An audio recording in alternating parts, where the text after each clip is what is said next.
नमस्कार, प्रणाम। रामनवमी की ढेर सारी शुभकामनाएं। मैंने कल बक के सवाल पर बुद्ध की बात की, पहले वसुधैव कुटुंब की बात की, और फिर मैंने यह कहा कि अंग्रेज के समय कोई भी राजा महाराजाओं की बात में नहीं की। तो राजा महाराजाओं में न तो कोई जाति है, न धर्म है, न पप्पू है, न कोई और है। इसमें कुछ व्यक्ति को ठेस पहुंची तो हम क्षमा चाहते हैं। संदर्भ कुछ और था। मैंने कहा कि उस जमाने में जितने बड़े बड़े पट्टे मिले, जो भी चीजें मिली, माधवराव सिंधिया जी महाराजा हैं, तो उनके कोई सत्कर्म या कुकर्म और सत्कर्म करके वो राजशाही में हो। मैंने मूलवासी आदिवासी की बात की थी कि जल जंगल जमीन पर किस ये तहजीब, ये संस्कृति किसकी थी। फिर गरीबों से, आदिवासियों से जमीन किसने छीनी। ऐसी सनातन संस्कृति पर कौन सी विचारधारा बड़ी हो गई कि बौद्ध धर्म के विचार इस दुनिया में आए। तो अलग संदर्भ था। मैंने यह भी कहा कि महिलाओं के आरक्षण पर मैंने कहा कि आप दलित, एसटी, एससी, बीसी को आरक्षण नहीं देना चाहते थे, इसलिए महिलाओं का सम्मान नहीं कर पा रहे। भैया, सदन में कई तरह की बातें होती है। मुझे समझ में नहीं आता है कि आप लोग इतने उतावले क्यों हो जाते हैं। आप बहुत ताकतवर लोग हैं आप लोग। मैं छोटा लोग हूँ, मुझे फरियाने नहीं आता है। हम एक बार रिश्तेदारी रिश्ता बनाते हैं। और फिर एक बात मैं कहना चाहूँगा, राजपूत समाज के लोग हों, चाहे जाट हो, गुजर हो, यादव हो या हीर हो, मैं इस बीच में भी कहूँ कि शिवाजी प्रताप की माँ यादव है, ये इतिहास कहता है। उसमें ही कोई एक ऐसी जाति है जो पिता है। तो जात का तो कुछ पता उस संदर्भ में था नहीं। कृष्ण के काल में भी जात नहीं थी। तो जात यदि कहें भी, तो जो लोग अलग अलग अपने को समझते हैं, मैं तो नहीं समझता हूँ। मैं तो एक परिवार ही समझता हूँ। मेरे किसी भी बड़े भाई को मत ठेस पहुंचाओ। और हम फरियाने की बात तो करते ही नहीं है, न करेंगे। हमारे यहाँ परिवार के तरह तो क्या फरियाना है। अर्जुन की शादी सुभद्रा से और कृष्ण की बहन से भी, और कृष्ण की शादी अर्जुन की बहन से भी। तो वंशज और खानदान तो शुरू से है। आप उठा के देखिएगा तो हम लोग एक हैं। जाट है, गुजर है, कई सारे समाज, सब लोग एक हैं। कोई कभी मियाँ का वंशज बना देता है, कोई कभी चमार का औलाद बना देता है। देखिए, कोई दिक्कत नहीं। कोई कहता है और भी कुछ चाटे थे, मुझे उसमें नहीं आपत्ति है।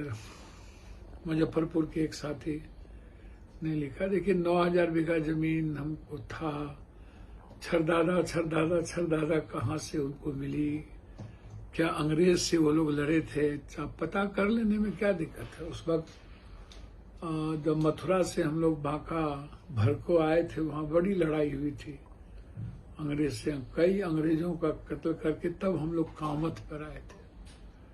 तो क्या चाट, यदि जमींदारी यदि कोई गलत संस्कृति से भी होगी तो बिल्कुल गलत है, चाहे हम हो चाहे कोई हो। मैं भी उसमें आता हूँ। मैंने कहा कि मैं नहीं आता हूँ उसमें। यदि हमारे पुरखों ने, पूर्वजों ने कोई देश को बेच करके या अंग्रेजों की दलाली करके लिया होगा तो निश्चित रूप से वो गलत था, और मैं उसे गलत मानता हूँ।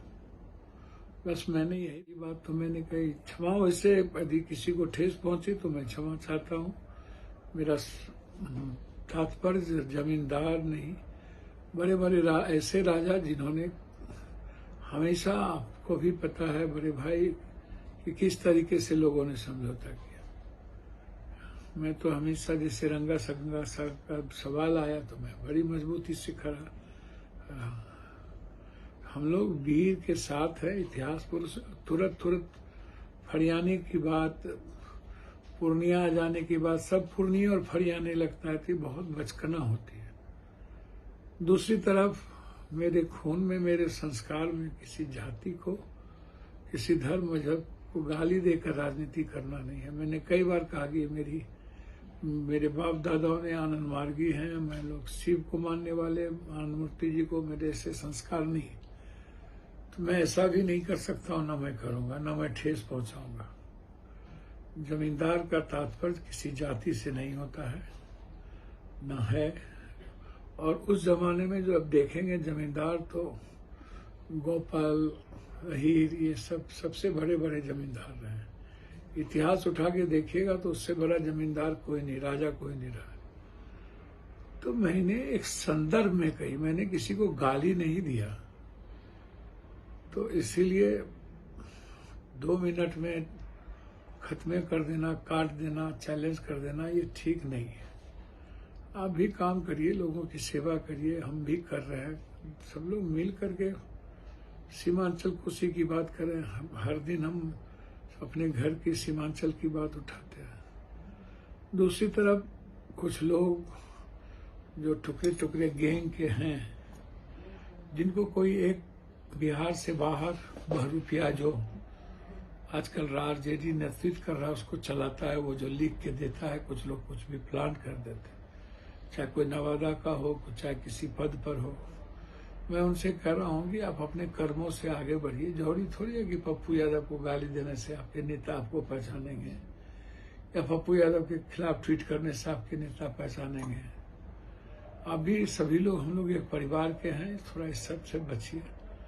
जो लोग बड़ी बड़ी बात करते हैं उनसे एनआरसी के बारे में पूछिए, सीए के बारे में पूछिए, जब कोई बड़ी घटना घटी उसके बारे में पूछिए। हम तो 300 साढ़े 300 सभा एनआरसी में किए थे। जब भी कोई बात होती है, हम समाज में बेबाक हैं और सच्चाई के साथ चलते हैं।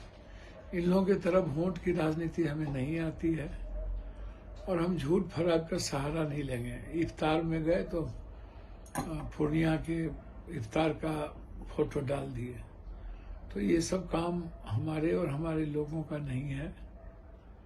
मैं बार बार कहता हूं कि लालू यादव जी लोह पुरुष हैं। कर्पूरी ठाकुर और जगदेव बाबू के बाद लालू यादव जी बिल्कुल चट्टानी एकता के। अब लालू यादव कोई नहीं हो सकता तो नहीं हो सकता, इसमें क्या दिक्कत। तो इसलिए जो लोग अफवाह फैलाते हैं, मेरा 4 अमेंडमेंट बिल था। हम, मीसा जी, सुधाकर जी और कुशवाहा जी एक साथ बैठे थे, एक ही साथ कॉफी चाय पिए, फिर एक ही साथ बैठे थे। 2 बजे रात तक हम और मीसा जी साथ बैठे थे। हम लोगों ने साथ वोटिंग दी, बड़ा हंसी मजाक चला। हम लोग एक परिवार के माहौल में वहां जीते हैं। और आप लोग 2 मिनट में नवसिखिए लोग सब, जिसको कुछ भी नहीं है, वो गाली गलौज शुरू कर देना, कुछ भी लिख देना, हथियार 100 रुपया। अरे हम 100 रुपया दें या 100 लाख दें, मैं तो ये किसी को नहीं कह रहा हूँ कि बांटना तो 90 ने 80 के लगभग से दशक से हम लोगों की सेवा, उसकी मदद कर रहा हूँ। उसमें बांटने का क्या है। और 100-10 हजार रुपया का कोई मूल्य नहीं होता है। या तो कभी जरूरत पर 100 रुपया की भी वैल्यू होती है, कभी कभी 10 लाख 10 करोड़ की भी कोई वैल्यू नहीं होती। मैं तो 25,000 20,000 से नीचे मदद। राजेश रंजन जी, संशोधन संख्या 133। I am moving the bill sir. प्रश्न है कि राजेश रंजन जी द्वारा प्रस्तुत संशोधन संख्या 133 को स्वीकृत किया जाए। जो सदस्य इसके पक्ष में हाँ के, जो सदस्य विरोध में ना के। मेरे विचार में निर्णय ना वालों के पक्ष में, ना वालों के पक्ष में संशोधन स्वीकृत हुआ।